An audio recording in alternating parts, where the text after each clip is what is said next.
Ja, du har nu fået fastspændt din Hunters boks, og som du kan se, passer den fint i hullet.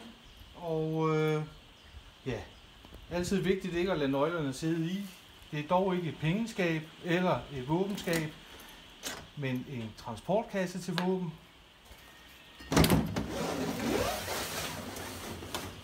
Og som du kan se, våbnet kunne jeg stadigvæk sagtens have liggende i.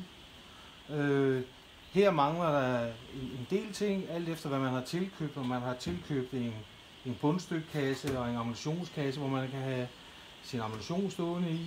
De har lige præcis en højde, så de passer med en haglpatronsæske.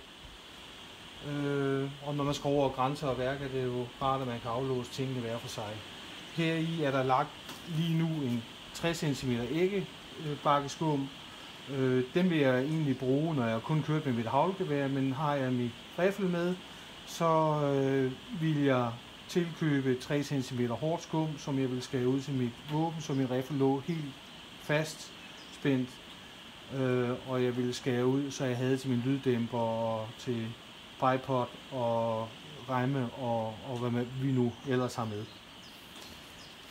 Altid husk lige at kigge, at palen ikke er ude, når man kører i.